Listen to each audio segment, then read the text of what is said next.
Welcome to the Openhearted Podcast.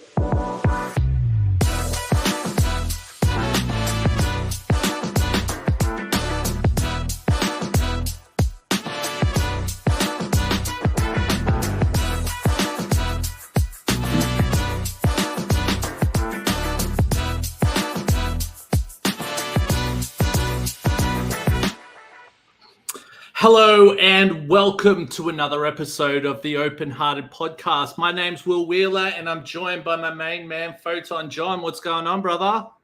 You know, I'm really getting to dig that theme tune we've got. I had it in my head the other day at work. I was like, oh, serious? Serious? Send it to me at some point.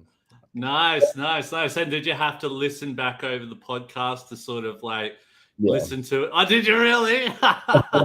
Nice. Well, that's a good thing. If it's catchy and hopefully it can catch on to everyone. But how have you been anyway, my man? Good, man. Very, very busy. Played a nice little festival on the weekend, which was very, very fun. Got to have some beers with some people that I grew up watching on Rage, which was extremely surreal. So I'm still on a bit of a high from that. It's hard to work. Nice. What a way to roll into the podcast, right? Yeah, right. Nice. So, man, we've got, what's that? How about yourself? How about myself? Yeah, pretty good. Actually, pretty busy, actually. I've got, I'm getting married this Friday. So, yay to me. But just really excited to get it over and done with and see how we go from there. You know what I mean? Yeah. But I'll tell you what, I as much as I'm excited to get married on Friday, I'm even more excited. I hope my soon-to-be wife doesn't hear that. To have our today's guests on. So today, what we're going to be covering is succeeding in neurodiverse families and parenting. So, Kev, you know, we got some awesome people on today, some really good friends of yourself. Do you want to share a little bit about them before we bring them up? Yeah, so Grant and Ali and I go way back to the 90s, which, yeah, it's a long time ago now. I don't want to think about that. Totally, man. That's scary to think of. Met Grant in high school and his lovely wife through him, or then girlfriend, and they've really sort of blossomed as people and a family. And I love it when I see, you know, old friends from a long time ago who grew up with a similar background to me, you know, really blossoming in life and putting stuff together. And not only that, you know, the way that they've become a family with their children, which we'll talk about in a little bit.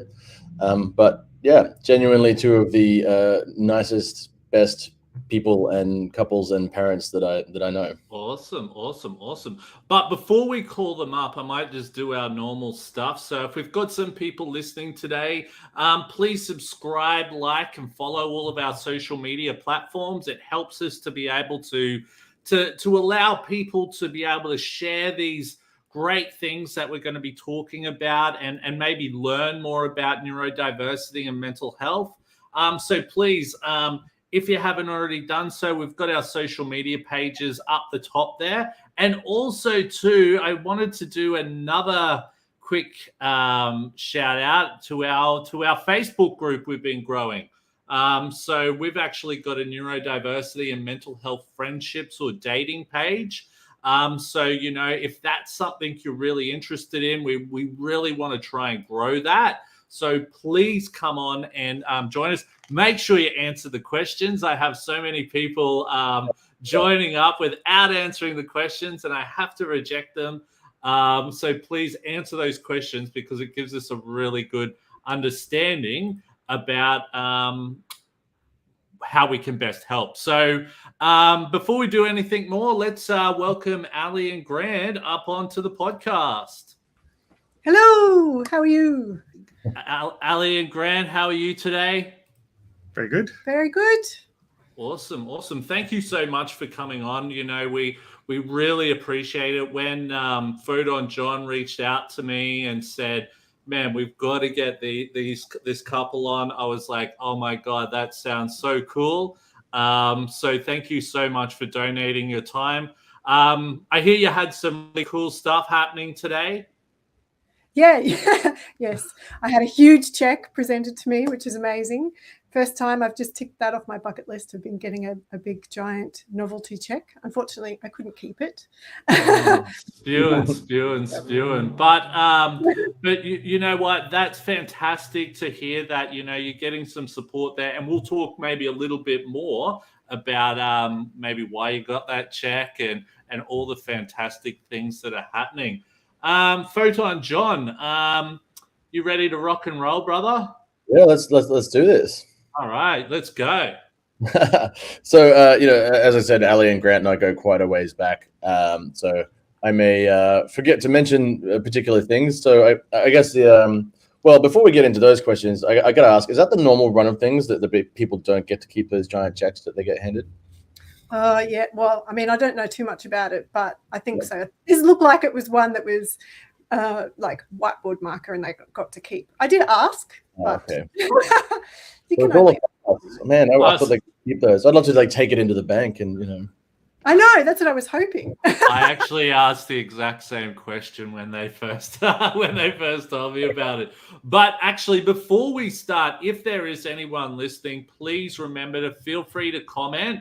This is a live podcast, so it is roughly about 5:30 where we are. So please, if it's after that, we're probably not going anymore, and I mean like a few hours after. So if you can please comment while we got the podcast live, that would be fantastic. Cool.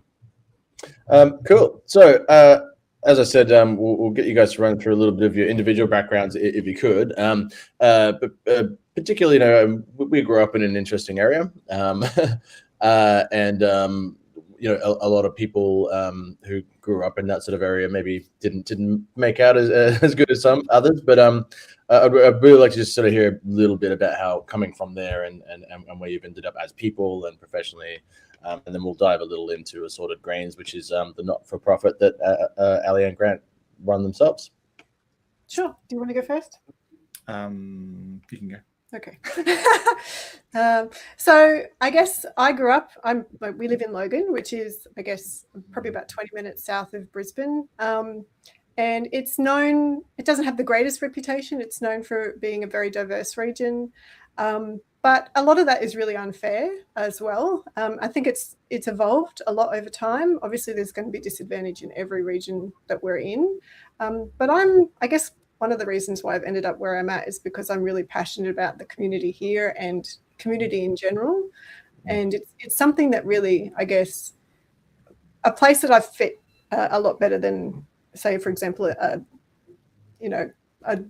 business circle or that kind of side. So there's a little bit of that which we can go into in a second. But I am, I guess, a writer at heart. So my safe space, I'm a staunch introvert. So writing suits me really, really well. And it enables me to, I guess, kind of dig deep, which is something that I think is a part of my superpower as far as my work goes.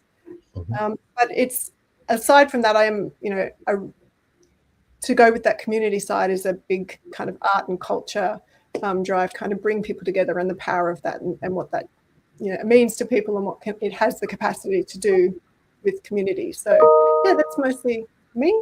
If I could I'd also like to make it clear just for everyone watching the Neurodiversity place where you both sit. If you wouldn't mind. Yeah, sure. So I come from a family where autism and intellectual impairment and ADHD is really prevalent. Myself, I would probably say that I have a little bit of ADHD in me. It's not that side of things that have been really diagnosed, but I do struggle, but I know that it is a spectrum. Autism, definitely. So yeah, that's probably where I sit as far as that goes. Great. I don't think I have any. It's that spectrum. It's only looking back at our son who has been diagnosed with stuff that I'm like, oh yeah, well, that's me and that's me and that's me and that's me. So without a diagnosis, but definitely in retrospect, looking back at my childhood and how I went through school and the struggles that I had, I'm like, yeah, there's a lot of that there. You guys may be interested to know my mum's in the process of looking into diagnosis because same reason, you know. It's just part of knowing yourself, really. Like as you grow up, like you're confused by why things keep happening to you, why you have these same relationship struggles, why you have these same, you know, struggles with getting tasks completed on time, and then you're like, I'm on the spectrum. And you know what? It makes it so much interesting when you do sort of get a diagnosis, or even when you start meeting people similar, and it all starts to come. So, for example, you would speak to someone who's either ADHD or autistic or whatever like that, and you see so many similarities of, oh my God, yeah, I'm the exact same, or I'm not quite like that, but I do this. And it's so, you know, and often Kevin and we will speak about it, about how more, I don't know, I just find I really adapt to people very well who have had that similar type of lifestyle almost. So no, very interesting. And to tell you the truth, in regards to Kevin, you're talking about your mum's thinking about getting a diagnosis. I actually only just got my ADHD diagnosis last week. So I had known for years that I was probably ADHD, but finally got the diagnosis, and it makes a hell of a lot of sense. It does. Anyone who's watched before will know that I only recently got my full on paper diagnosis, but I was about 25 when a specialist first said to me, and that was because he was diagnosing my sister, and my mom went, "Oh, but this was my son." And, I love what you said there, Grant, though, about why do I keep having these problems and these same, you know, relationship struggles and all that kind of stuff. You know, that was something that really, to tie it back to the diagnosis thing again as well. It just, you know, suddenly your life makes sense, and suddenly you've got all this literature you can read, and you've got a specialist you can, well, for myself at least, I know not everyone can get straight into it, but I have a specialist that I speak to now, and it's like untangling this ball. It's very cool, and it's just so relieving when you get there. But anyway, sorry, Grant, you were still filling this in. So obviously, John and I, Photon John, and Kevin, we went to high school together. Comes from the band, so. And you know, I was a ambivert in high school, so I had a bunch of groups of friends. But like the primary group of friends we had, we were all like, you know, the outsiders. We were the weird kids, the musos and stuff like that. But I'd, you know, float around to the other groups and have a few groups of friends. But yeah, we were all, you know, a little bit quirky. We didn't fit into anybody's box, kind of a thing. So that kind of set my journey in high school. We were kind of living on the edge. Yeah, well, you know what? It's funny because I think I was similar. I was always like, I would be friends with that group over there and that group there and that group there. And it was like I sort of fitted in a little bit everywhere, if that makes sense. Is that similar to how you were? Yeah, I probably had, like, there was the muso friends, but then there was also like the uncool but not super smart kids.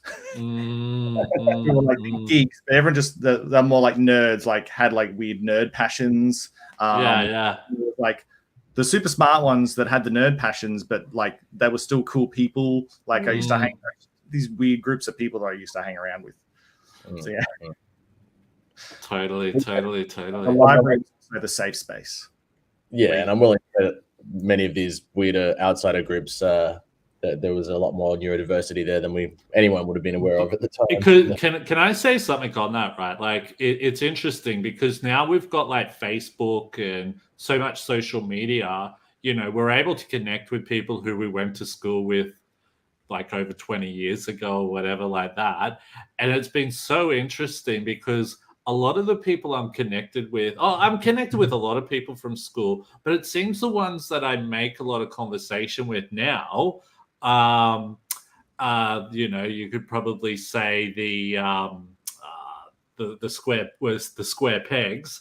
And I suppose back in the day, it wasn't really something you spoke about a lot, but it's just so evident now that they're neurodistinct and all that, but that's no problem at all. And I seem to fit in with them really well. So it's just interesting how time changes and we sort of go, oh, well, yeah, that makes sense why you were like that. But, you were like this as well, which is awesome. And then further on to what Alison and I were doing. So the stuff that she's doing now kind of fed from something we started to do like probably nearly 10 years ago now. Oh, it was like 2015. 2015, we started a podcast ourselves and a blog where we were trying to promote local arts culture.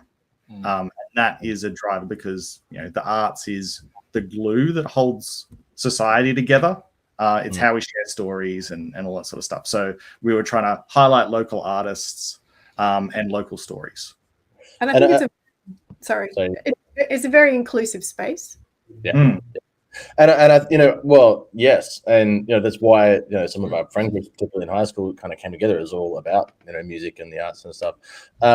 And I do know, particularly growing up in Logan, but I'd imagine it's similar in, I don't want to insult anyone, but I would just say maybe perhaps some areas with some lower socioeconomic issues.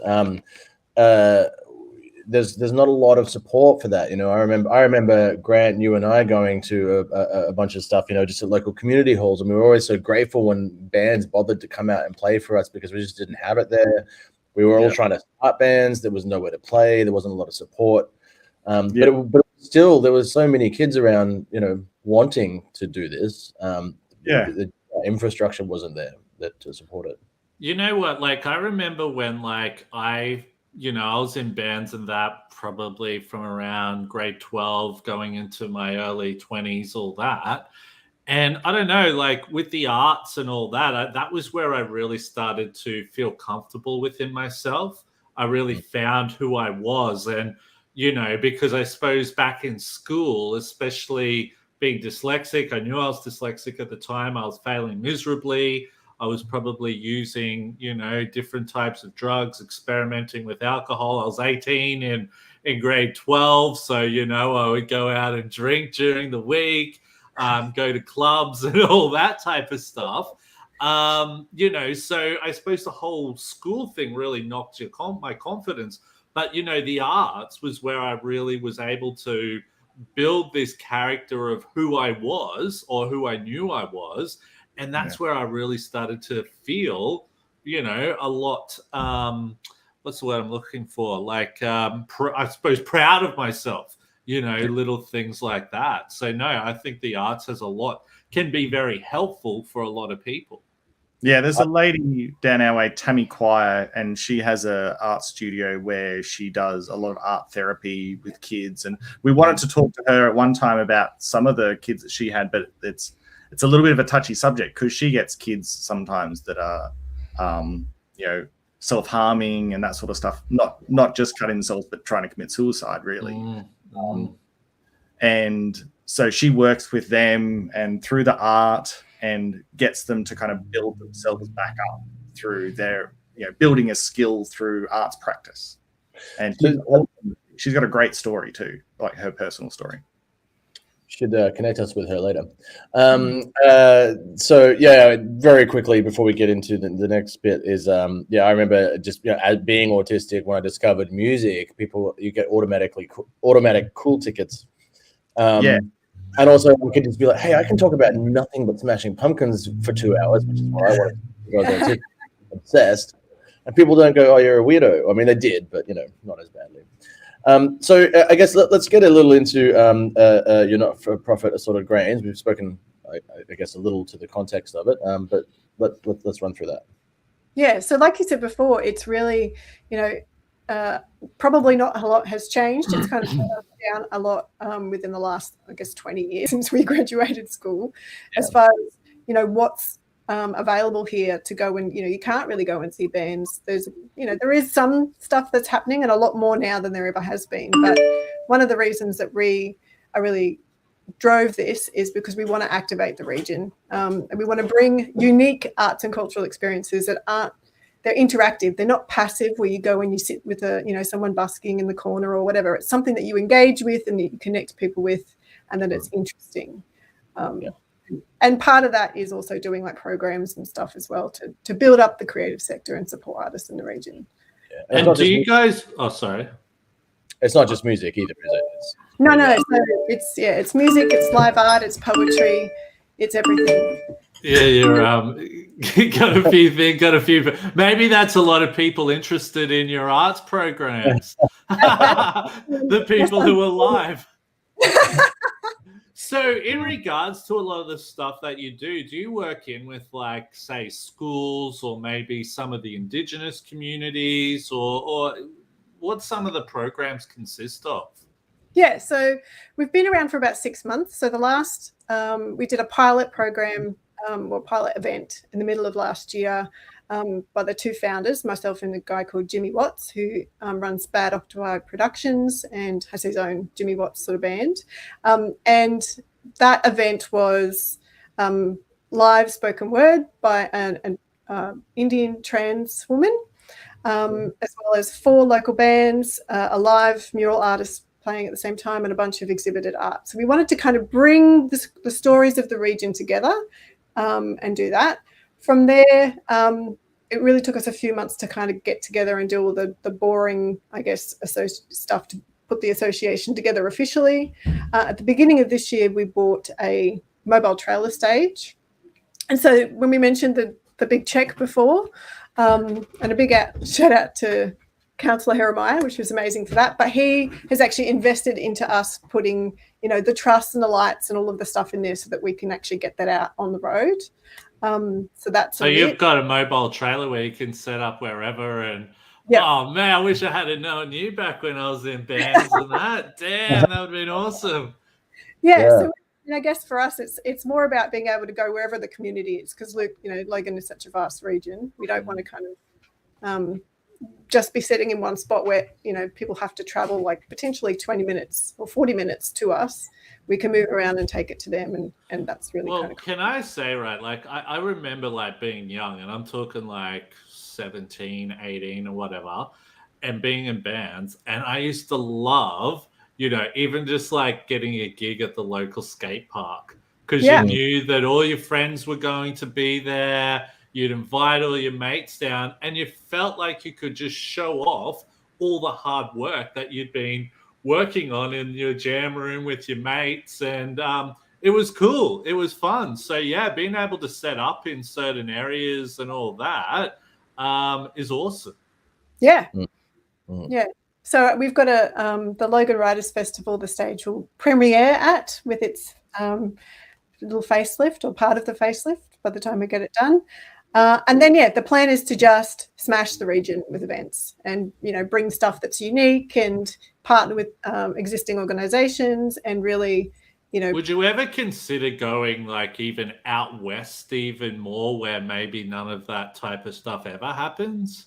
Yeah, 100%. A part of that is like actually bringing and I guess kind of touring Logan artists as well. So. Yeah, definitely. That'd be pretty cool. Yeah, that's cool. Just before we go on to the next stuff, how have you seen the region change? Like, especially from when you were young. And what I mean in regards to that is not, we were talking about how like housing prices have changed and all that. But what I mean is like, how have you seen like the arts change, especially in Logan, now that there's people like yourself? And I'm sure there's probably a community of other artists really starting to build up there now. What have you seen changed, and what does it look like for the future?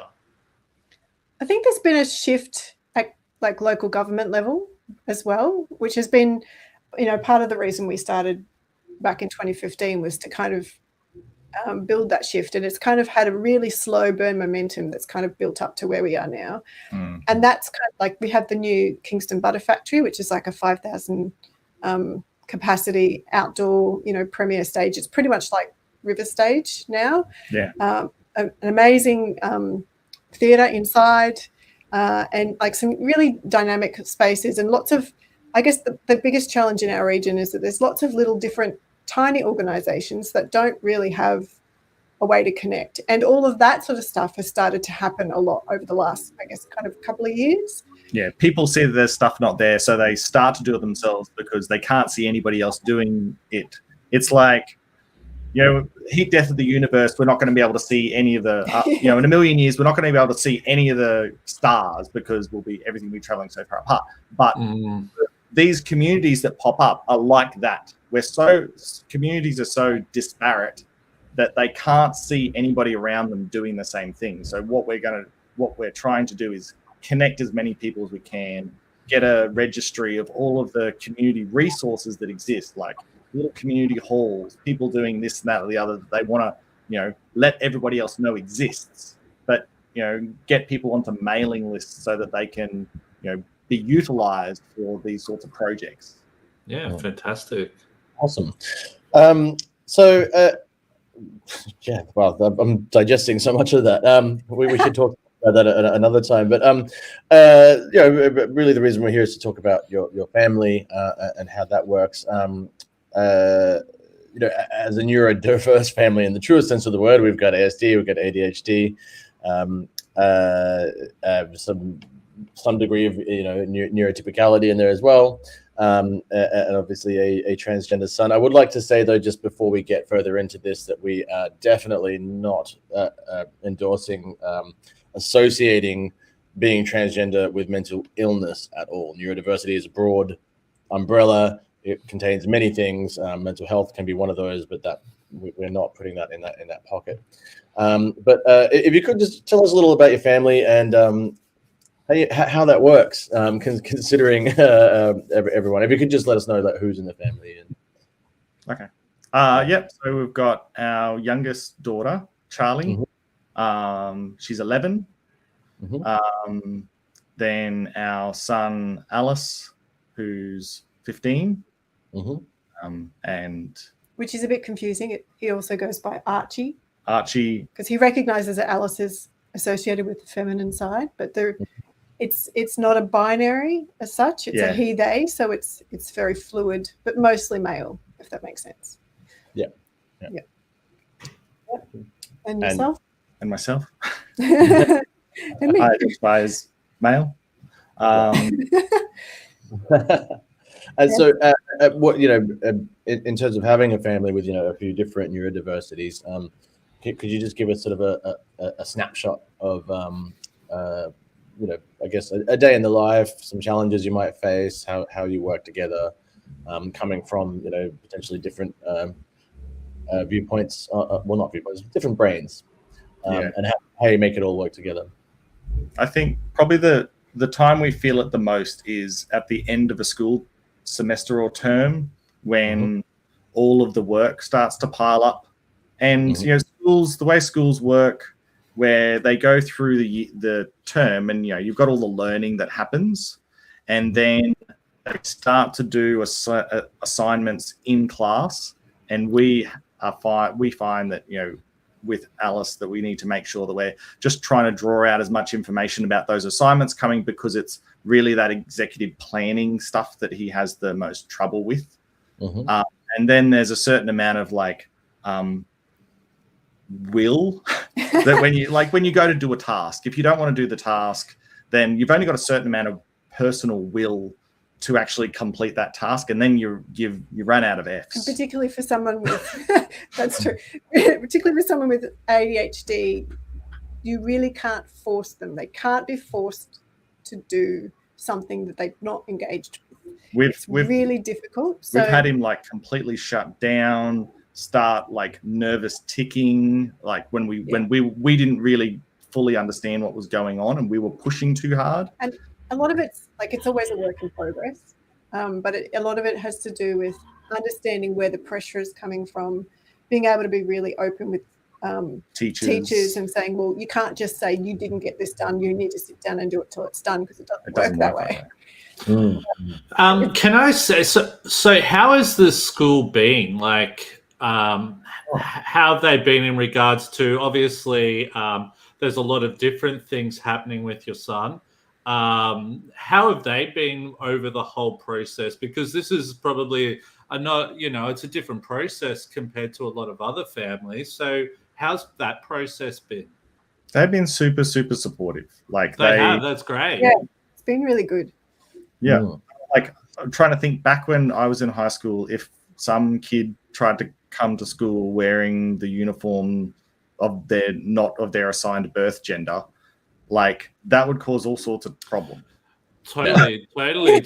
Even like I even remember like back in high school, say if a female wore like men's trousers, maybe because they were cold or something like that. That was almost like, what's this, type of thing like that, You have a set uniform and you must wear this because it's your formal uniform and you must represent the school in this sort of way. Yeah. And has there been any bullying? Like, have you found any bullying? Does that stuff still go on? Well, I know bullying would, but do you reckon kids are more maybe accepting of these types of things now? Kids are accepting, but you still get a few that are like, anything where somebody is different is a reason to target them. So and the thing about Alice is the way he approaches the world, he doesn't care what you think about him either way. He doesn't care if he's making you feel better about him because he's doing the right thing, or it's really a double-edged sword. He can do whatever he wants because he doesn't care what you think. So would you say really resilient? Yeah.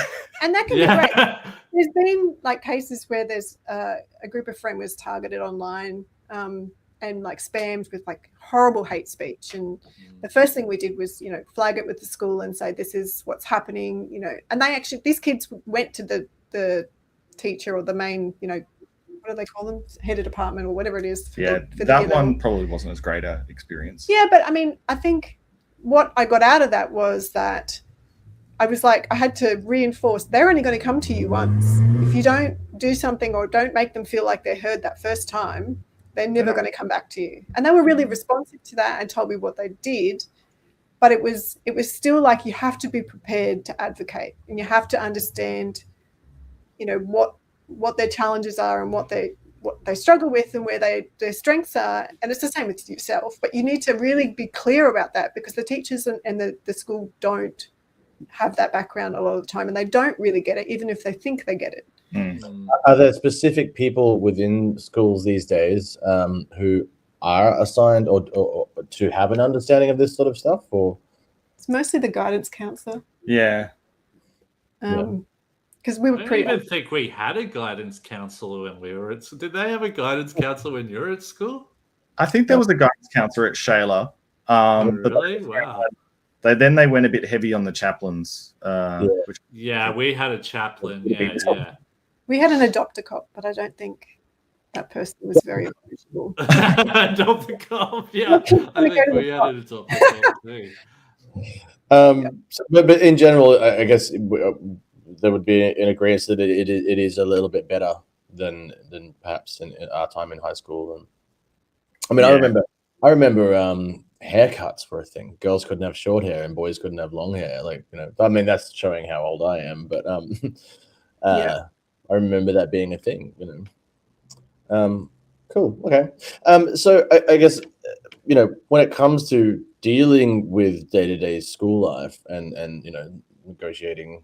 navigating social circles and stuff, what advice do you give to your kids on if they face these sorts of issues, on being a little, I don't even like the word different exactly, but outside of what some other kids might decide is normal. Normal, yeah. Yeah. I hate that word. I hate that word too, but Yeah. It's what's normal. Like Alice has had a very strong self-image for a very long time. And it's something, I guess, that we've unconsciously just supported. Like we've always said you're the crazy, because we're, you got to get your crazy from somewhere. And that's kind of, and crazy sounds terrible when you say it, like it sounds really derogatory, but it was kind of like a quirky own it if you got it type thing. And own the weird aspects of yourself. Own who you are, because some of those things you can't change, so you just have to accept them. And high school has been a lot better because primary school was a challenge with friends a lot more. But, because people didn't get him. He's got his own sense of humor. But it's like my advice is just be unapologetically you. And if you don't, if someone doesn't get it, then they're not your people. It sounds like he already kind of felt that way before you said it to him. Can I say, right, like, so, you know, we've spoken about your son. What about yourselves? Did you get any face any not hate, but negativity towards certain things or anything like that? Or did you notice, like, maybe from other parents, like, oh, you know, something like that? I don't know. I'm just reason why I say was I was speaking to someone the other week, and you know, we were talking about, you know, how things are so much different from when we were young. And someone brought up, they're like, oh, did you hear? This is a friend of mine talking with his friends, and he's probably in his 50s. And he was saying that someone brought up, they're like, oh, did you hear that such and such, his daughter is transitioning now? And they're all like, you know, oh, really? You know, just took it like really weird type of thing. Like, have you ever sort of come across anything like that? And I think a big thing is, you know, there's that lack of understanding and all that type of stuff. Like, what has your experience been? We've been super, super lucky. You know, no one to our face has said that, or, you know, that we know of. I think some family have struggled with the idea, but they have been nothing but accepting, like in person. Like there's no time. Like there's a couple of family members who have different, you know, worldviews, but when it comes to Alice, they're like, yeah, well, that's Alice.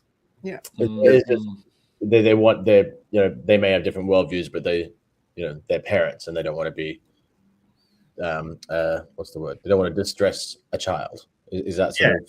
And it's not like they've said anything to us like, oh, we're concerned about the way you're letting Alice or letting Lorelei, which is to dead name her, Alice dress as a boy. Like nobody said anything like that. Yeah. They've just gone, oh, cool. That's what's happening. That's good. Can I ask, you know, in amongst all this, you have a daughter who is neurotypical. Is that correct? Yeah. Yeah, she's. What's your experience of all this? Sorry. What's her experience of this? All this, not phased at all. She's never copped anything for, you know, her brother or anything. No. She is. I think she just idolizes Alice too, which is you know, because there's a 3-year gap, so there's a, you know, a little bit of difference there, and a lot of the stuff that Alice is in, she will, you know, follow on and all that kind of stuff, which is good, but really has just embraced all of it, like even the LGBTQI plus side, like you know, just all in stride. Sexuality in our house is, you know, people might demonize us for, you know, thinking that if your son is trans and all of a sudden, you know, you've given them this huge, you know, sexual education that they're too young for, which is a total myth and misnomer. That somebody's grooming them or some bullshit like that. But I mean, these kids, I mean, especially when you're heading into teenagehood, they're experimenting with all sorts of language. And I think the only thing you can really do is just be accepting.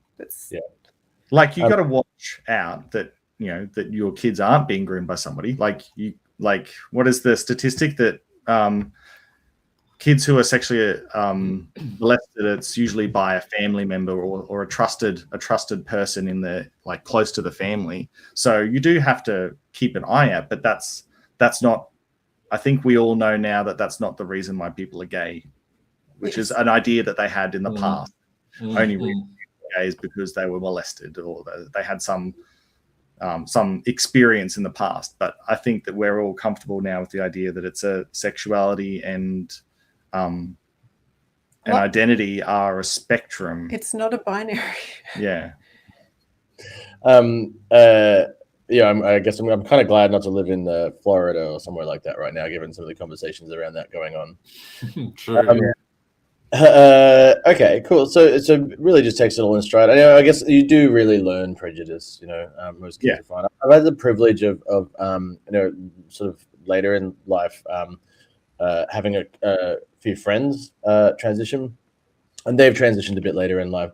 I feel good for Alice because I saw how miserable they were being, 30 something and having felt this way their entire, because they know from, like, maybe it was harder to know in a less aware culture, 10, 20 years ago or whatever, but then they've known and seeing the genuine improvement and in mental health and joy that happens.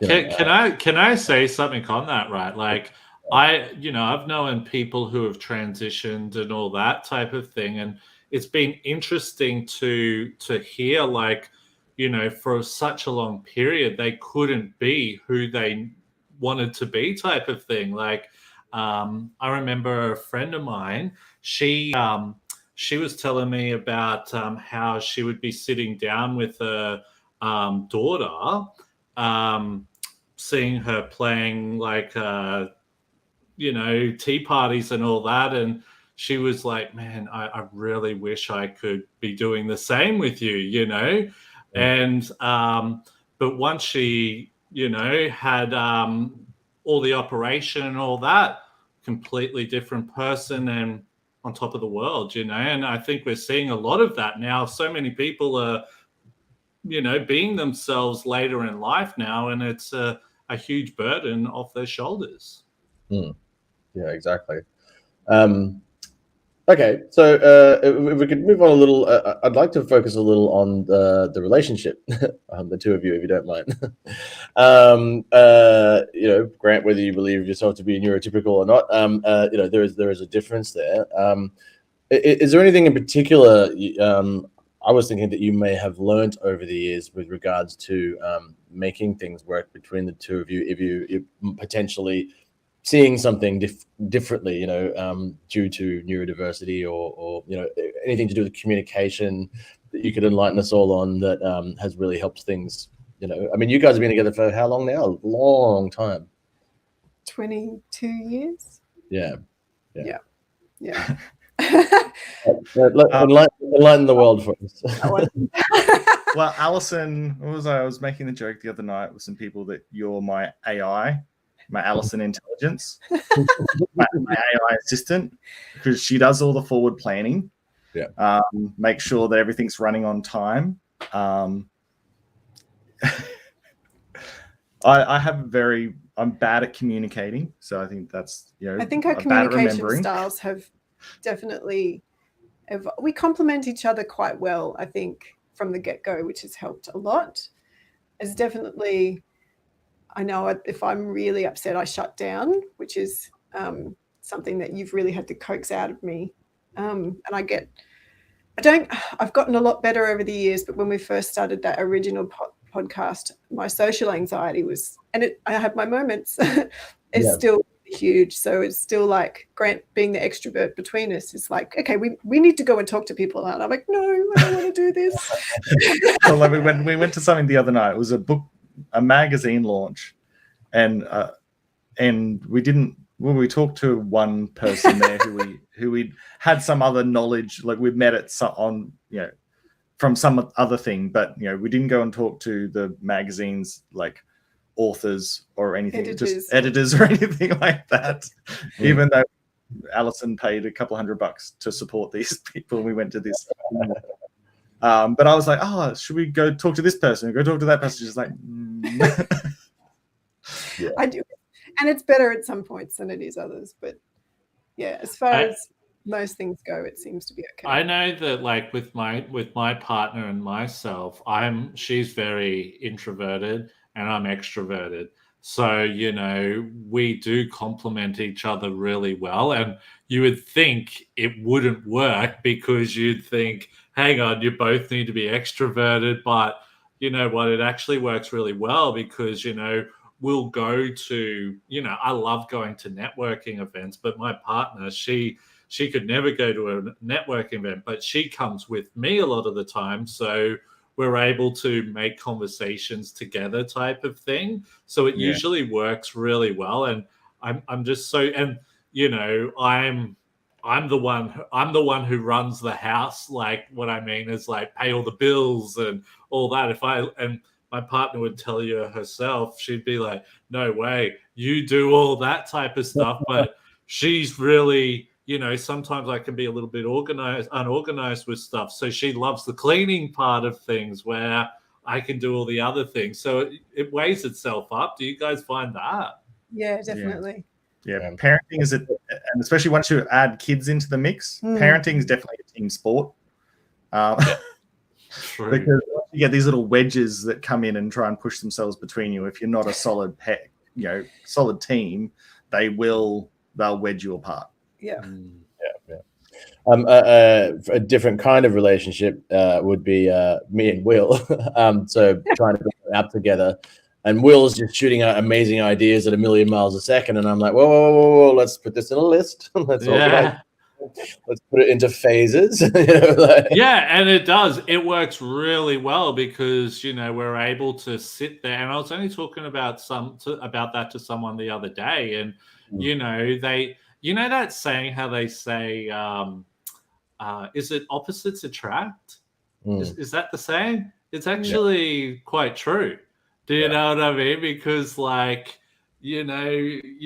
you've got your strengths and weaknesses, and if your strengths are different to their weaknesses and their strength, vice versa, it works really well. In regards to Kevin and I, it's really good like that.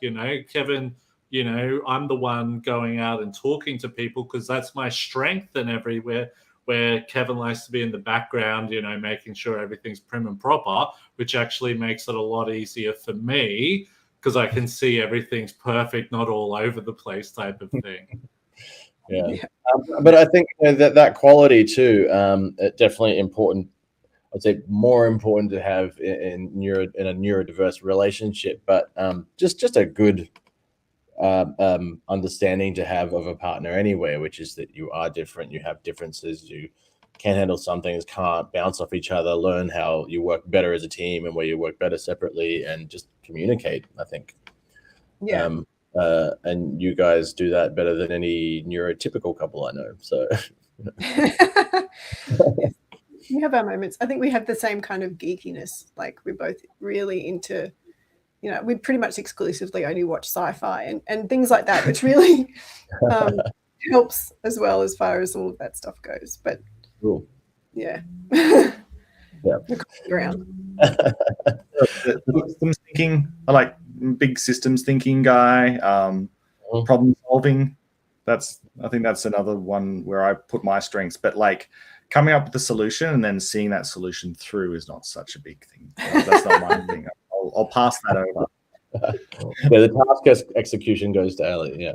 But also too, that's where goals can be met. So because like Kevin said before, I've got all these really out there ideas, but being able to have Kevin to tie them in, we're then able to make a clearer pathway to work towards those goals. And I'm sure even in my relationship with my partner, we seem to get a lot more done like that. Like you said, it is a team effort. And like you said, in business or whatever it is, it's not about you. It's about a team effort to be able to achieve that end goal. So it's definitely vital.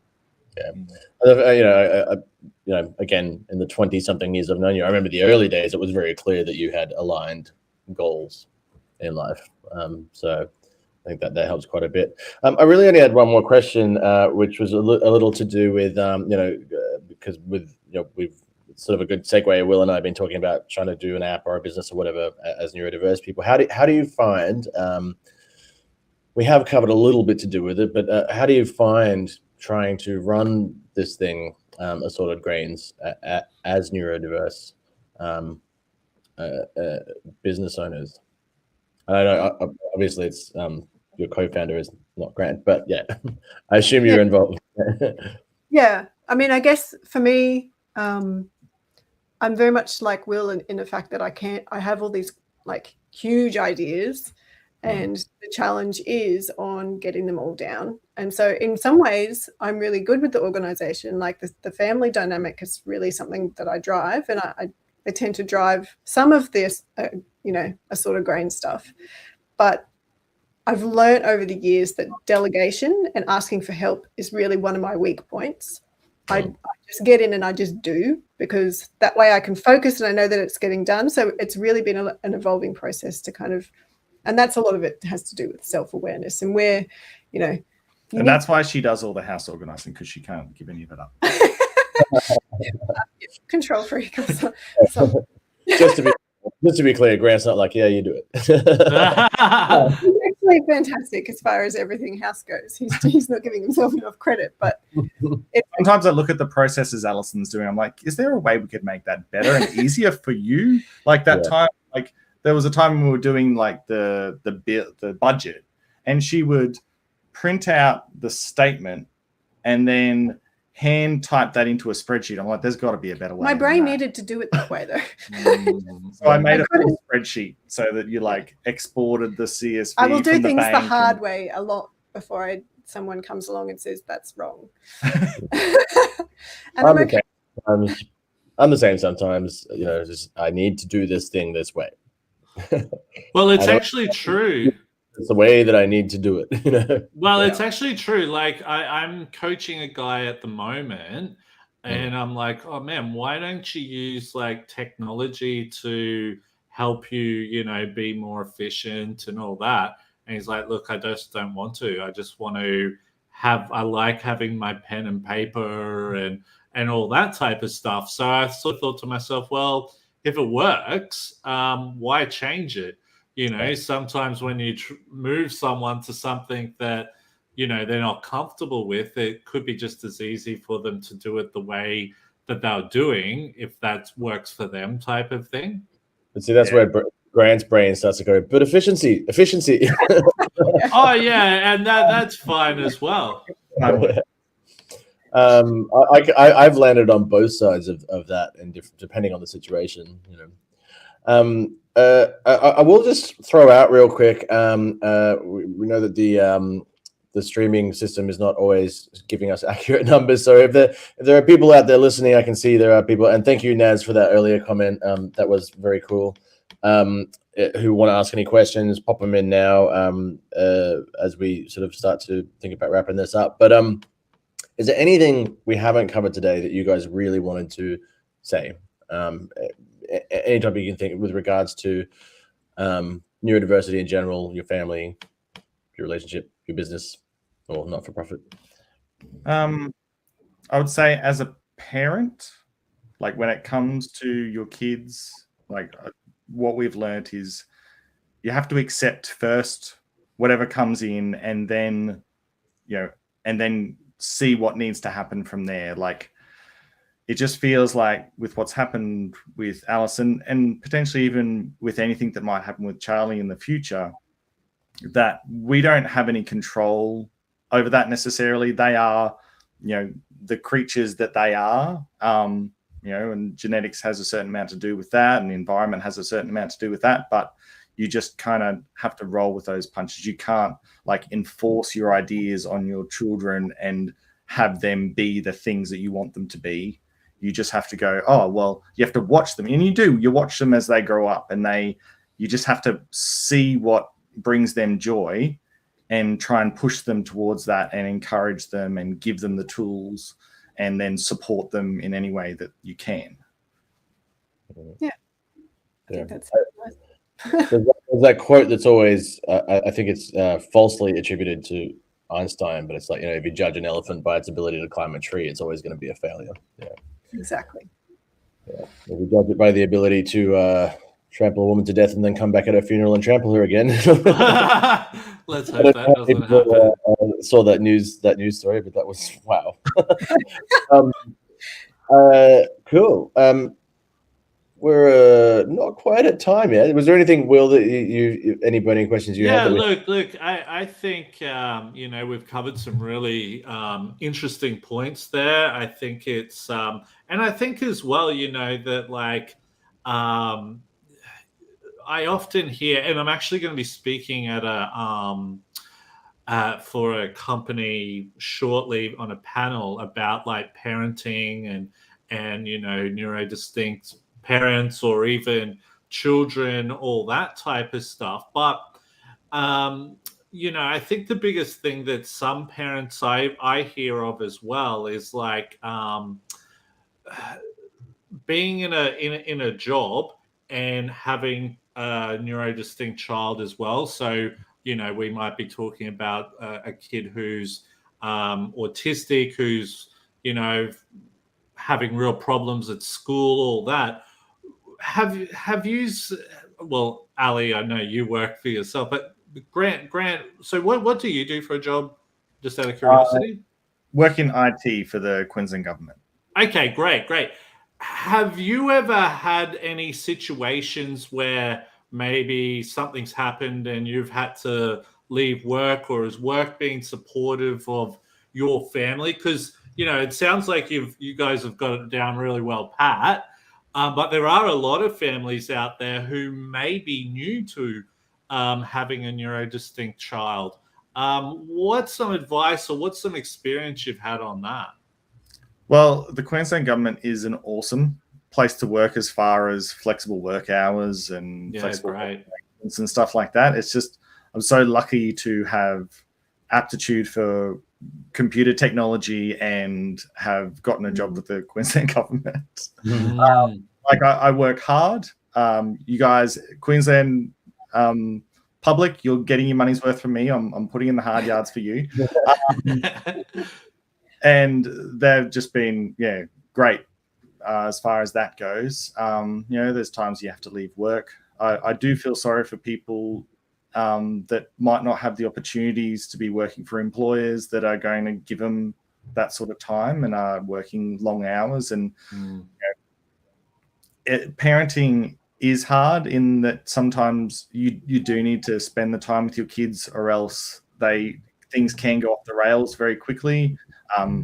We know friends who have had a son who was probably misdiagnosed or undiagnosed bipolar, ended up on ICE, and has done his couple stints in jail and gone through all of that stuff. And that's just from it's hard to see with boys, like their awareness probably wasn't there, and it wasn't that. And boys don't talk. They go through that whole phase in teenagehood where they just don't say anything to anyone.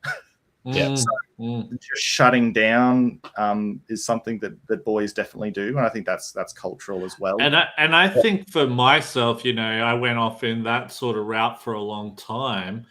It's really easy to do, because you think, especially if you're having problems at school, maybe you're having problems with your parents, but then you're hanging around people who are giving you, pot or, drugs or whatever. And you think, man, these people are my friends, where it's so hard for people to see that, hang on, if something was to happen, they're not going to be hanging around. It's going to be your family who's going to be beside you in the hospital bed, caring for you and all that type of thing. It's really hard to see at that young age as well.